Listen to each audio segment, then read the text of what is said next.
American finance minister చేసింది, Indian corporates ఎక్కువగా లాభపడుతున్నాయి ఇందులో, అంటే రిలయన్స్ ఇండస్ట్రీస్ లిమిటెడ్ అలాగే నయారా ఎనర్జీ.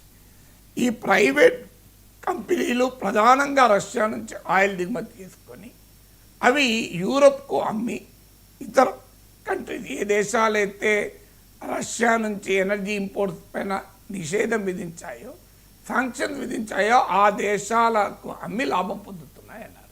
నిజమే అది. ఎందుకంటే రష్యా నుంచి ఈ ఆయిల్ కొంటున్న వాటిలో పబ్లిక్ సెక్టార్ కంపెనీస్ అయిన ఐపీసీఎల్, బీపీసీఎల్, ఐఓసీ కన్నా కూడా అంబానీకి చెందిన రిలయన్స్ ఇండస్ట్రీస్, ముఖేష్ అంబానీ, నయారా ఎనర్జీలు ఉన్నమాట నిజం. అందులో ప్రధానమైన లబ్ధిదారుడు రిలయన్స్. ఈ రష్యన్ ఆయిల్ వల్ల భారత ప్రజలేమో అమెరికా టారిఫ్లు అనుభవిస్తున్నారు, ముఖేష్ అంబానీకేమో కోట్ల లాభాలు వస్తున్నాయి. నేను గతంలో కూడా ఇది మాట్లాడాను. సో అందువల్ల రిలయన్స్ ఎక్కువ లాభపడుతున్న మాట నిజం. కానీ మరి అమెరికా ఎవరిపైన టారిఫ్ విధిస్తుంది? న్యాయమైతే లాభపడుతున్న రిలయన్స్ కంపెనీ పైన టారిఫ్లు విధించిన అర్థం ఉన్నది. ఓకే, నువ్వు ఫలానా ఇండియన్ కంపెనీ లాభపడుతుంది కనుక మేము ఆ కంపెనీ పైన ఆంక్షలు విధిస్తామంటే అర్థం ఉంది. ఇప్పుడు దేశ ప్రజలపైన కదా టారిఫ్లు విధిస్తున్నది. నేను నిజమే, ఇప్పుడు కాదని మేము కూడా అన్నాం. ఎస్, దేశ ప్రజలు ఎందుకు బాధపడాలి రిలయన్స్ లాభాల కొరకు, కరెక్ట్, నిజం అది. కానీ ఇక్కడ కూడా ఏంటంటే ఒక్క రిలయన్సే కొంటలేదు. Even public sector oil companies కూడా రష్యన్ ఆయిల్ కొంటుంది. పబ్లిక్ సెక్టార్ ఆయిల్ కంపెనీస్ ఏమో దేశీయ వినియోగదారులకు సప్లై చేస్తుంది, రిలయన్స్ ఏమో విదేశాలకు అమ్ముకొని లాభపడుతుంది. మరి కొంటున్న యూరోప్ను ఎందుకు అన్నావు?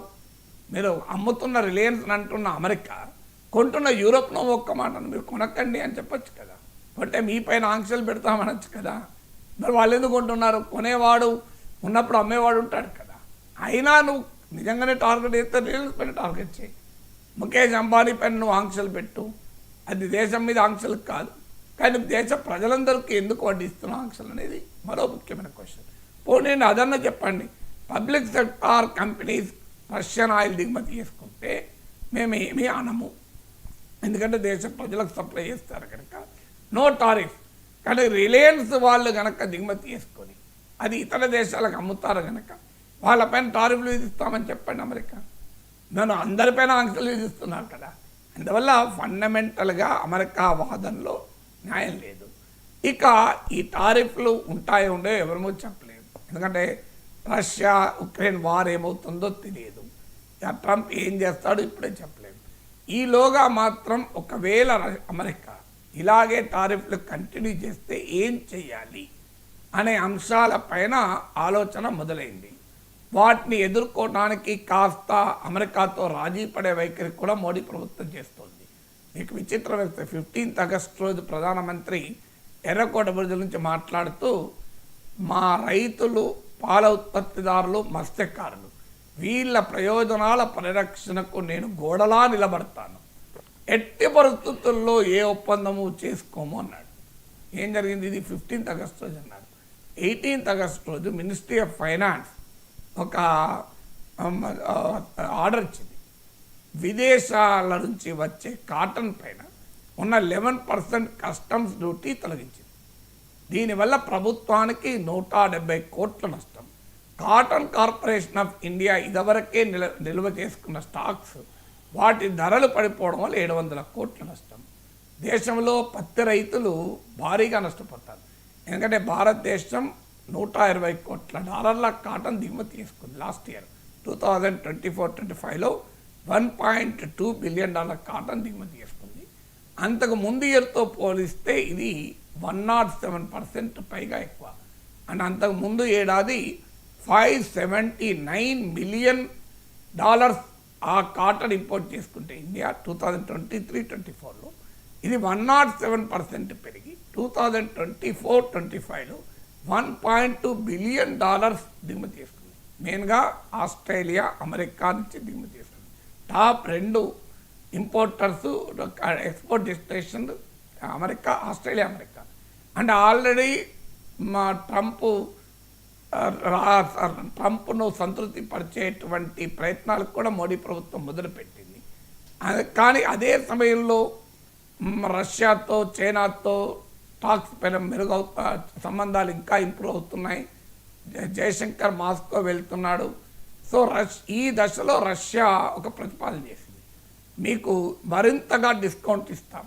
అంటే ఎక్కడ భారతదేశం అమెరికాతో రాజీ పడి ఇరాన్ విషయంలో చేసినట్లుగానే రష్యన్ ఆయిల్ కొనడమే మానేస్తుందోనని రష్యా మరో 5% కన్సెషన్ ప్రకటించింది.